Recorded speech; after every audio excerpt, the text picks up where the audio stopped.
Hello, everyone. It's really interesting to be sharing this story with you here tonight because of all of the people on the East Coast that are preparing for Hurricane Matthew. It was about 2 years ago that we were packing for a trip to Los Cabos, Mexico, when I saw on the news that there was a hurricane out in the Pacific Ocean. So I said to my husband, Todd, maybe we should think about canceling this trip. And Todd, who's right over there, is not much of a worrier. And he kind of looked at me like I was crazy and said, hurricanes never hit this part of Mexico. They haven't been hit by a hurricane since like 1950. Everything is going to be fine. We're going to have a great time. So we went. And it turns out that while Todd has a ton of amazing skills, weather forecasting is not one of them. No. And we ended up being trapped in the direct path of a Category 4 hurricane.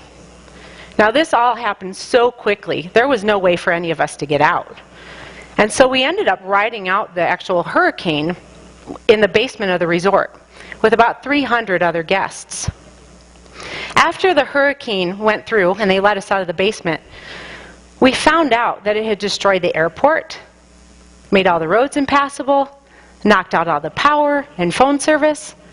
And because a lot of people were like Todd and didn't think this hurricane was going to come, nobody was prepared. And so looting and violence started. So it was a bad situation. And we ended up being trapped there for 4 days before we could be evacuated. As you can imagine, I had many I told you so moments with Todd about this one.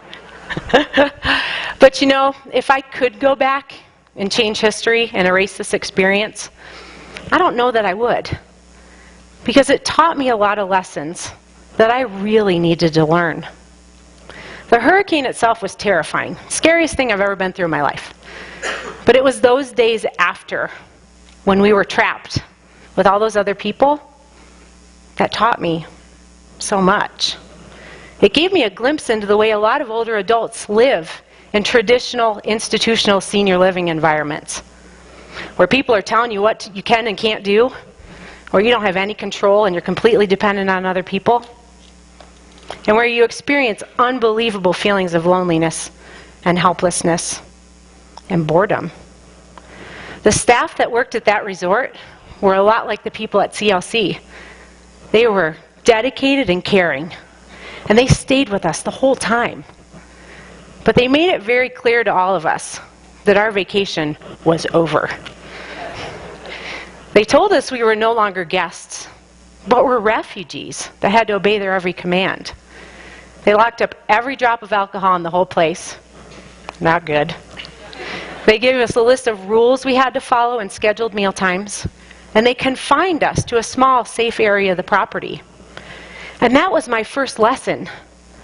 What it feels like, and what it must feel like to be an older adult moving into an institution. Going from a life of freedom and choices and doing whatever you want, whenever you want to do it. And then realizing you have to trade that freedom in because you need somebody to take care of you. Now again, these team members did the best they could. They found enough rooms for all of us to stay in. There was enough fuel in the generator so we could have power for a couple hours in the morning and at night. They cooked for us. They had security to keep out the looters. So we had shelter and food and people taking care of us. And you'd think that would be enough, but it wasn't. And some really weird things started happening. Things that, now looking back, I realize are eerily similar to what we often see in nursing homes and assisted living and independent living communities. All of us who were trapped at that resort, we were surrounded by other people the whole time. But we were desperately lonely. There was no cell phone service, and we all knew that the cell phone towers were demolished. But we kept carrying our phones around with us everywhere we went anyway. And every few minutes, you'd see somebody holding their phone up to the sky looking for a signal. And I can't tell you how many times that I heard someone say, gosh, I really need to talk to my parents. I wish I could talk to my sister. I really need to talk to my kids. And the resort staff did their very best to keep us updated on what was going on. They met with us every morning, and they said, "We are in contact with the Mexican authorities. We don't know when you're going to get out of here, but please know we're working on it. As soon as we know something, we'll tell you at our next update meeting. Please stop bothering us and asking us. We have other things to take care of." And we couldn't accept that. We went up to the staff. Every time we saw one of the staff members, we'd run up and say, "I need to go home. When can I go home?" And if you've spent time in senior living, especially in a nursing home, I'm guessing this is starting to sound kind of familiar. Those things we hear people say. We also experienced unbelievable feelings of helplessness. And I tried to fight those feelings of helplessness by going up to the staff and offering to help. So I then went up to them and I said, "Hey, I really need to do something here. Can I help you? I plan for emergencies at work. Can I do something? Anything. Give me a job." And they kind of smiled at me and patted my hand and said, "Thank you so much for offering to help. We don't need your help. We got this." Other people tried to help by picking up shovels to clean up the debris and the glass that was everywhere in this resort. And within minutes, the general manager ran out and screamed, "Stop! You can't do that. It's not safe." And the guests, refugees, said, "We really need to do something to make us feel like we're making this situation better. Please let us help. Can we sign a waiver or something?" And the manager said, "Absolutely not. My insurance and risk management policies would never allow that to happen. We don't want you to get hurt." And this is what plays out so often in traditional senior living, where people are desperate for an opportunity for real purpose, and we're afraid of getting sued or violating a regulation or somebody getting hurt, and we take that away from them. And all of us at the resort knew that we weren't allowed to leave our little safe area, and that was actually pretty dangerous out there. But we kept trying to escape. We would wait until the staff turned their backs, and then we'd run off to the beach or the golf course, only to be hauled back time and time again by the staff. We wanted to see what was out there. But more importantly, it doesn't matter how old you are or what danger there is. None of us want to be told where we can and can't go and what we can and can't do. And it is human nature to fight back against that. So the staff tried to find some things for us to do to keep us out of trouble, keep us from running away. So they brought out some card games and board games. And as you can imagine, very few people use them. I actually tried to play a game of cards one day with a group of people. And I realized I could not get my brain to work enough to play rummy. And I understand now.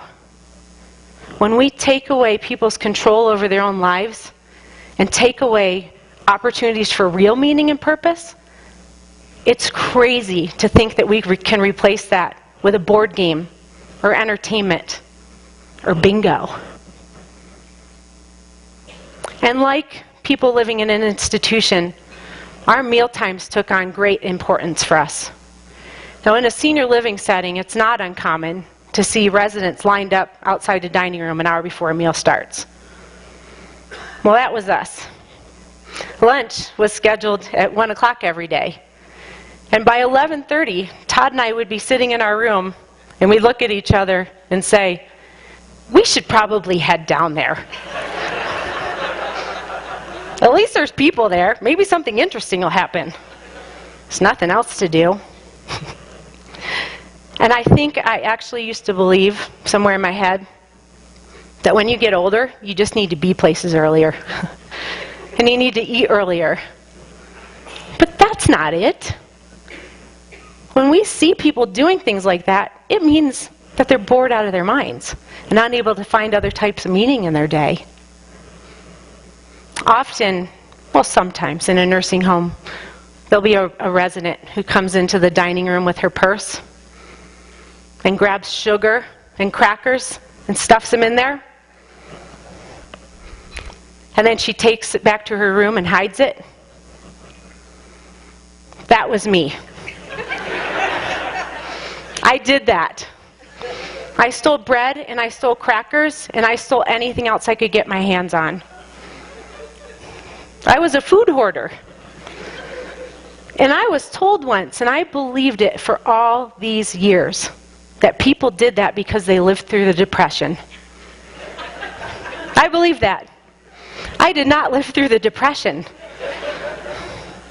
I hoarded food because I had some voices inside my head that I think are similar to the voices that woman in the nursing home is hearing. One voice saying, food's only available at scheduled meal times. What are you going to do if you get hungry at midnight? And another voice, a scarier voice, saying, you have no control, and you are completely dependent on other people. What are you going to do if they don't come through for you tomorrow?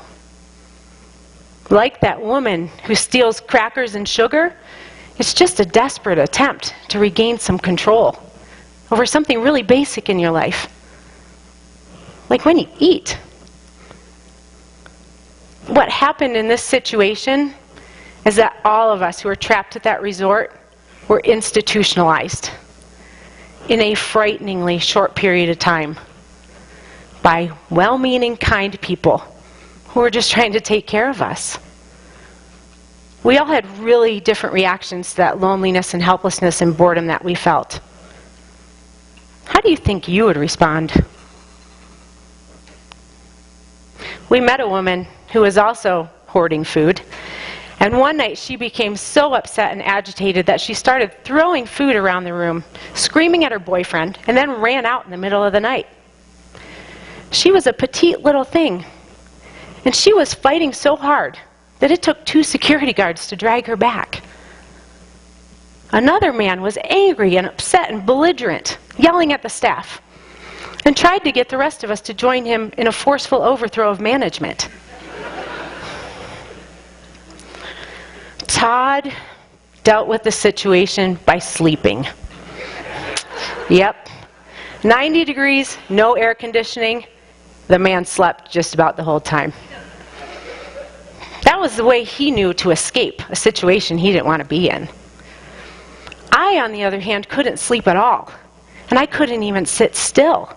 I was anxious, upset, and I paced the whole time. I also started losing track of the days and losing track of time. One day, someone asked me what time it was. And I looked at my watch and I said, it's 9:30. Without a doubt in my mind that it was 9:30 in the morning and that we had had breakfast not too long ago. It was actually 3:30 in the afternoon, and I completely lost part of a day. Now, if we were in our 80s instead of our 40s and living in a traditional institutional setting, we would have been labeled as having behaviors, and we would have had diagnoses and treatments assigned to us. I would have been diagnosed with an anxiety disorder, with hoarding tendencies, and the early stages of dementia. Todd would have been diagnosed as being depressed. And the woman who was throwing food and the man who was trying to overthrow management, they'd be on antipsychotic medications. Wouldn't that be absolutely ridiculous? To label, diagnose, and medicate people when all they're doing is reacting to the situation they're living in? This is what happens and continues to happen to thousands and thousands of older adults all across our country. And you know, the ones that are acting out and have behaviors, who are maybe trying to overthrow management, they're the ones that still have some fight left in them, who are trying to tell us, I don't want to live this way. And there are countless others that have stopped fighting, decided that life really isn't worth living. And those are the ones that you see in a nursing home slumped over in their wheelchair, asking why hasn't God taken me yet? This isn't how older adults should live.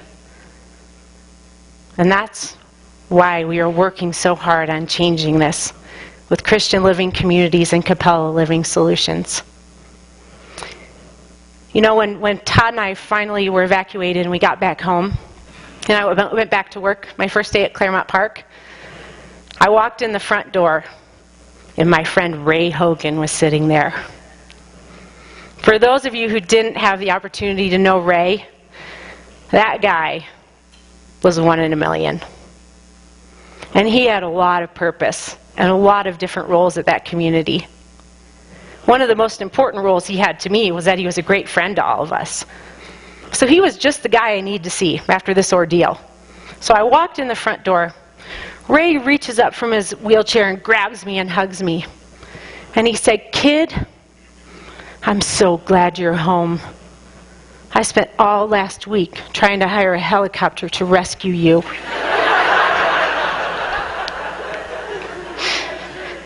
And after I stopped sobbing, it hit me that this is what a life worth living is about. Relationships, community, meaning. And this work that's being done by Christian Living Communities to throw out that institutional model and instead focus on possibilities and growth and what's great about aging. That's the most important work we can do. Thank you, all of you, every one of you in here, for being a part of that work. In helping us to create environments where people thrive, rather than just waiting out the days until they can be rescued and taken home. Thank you.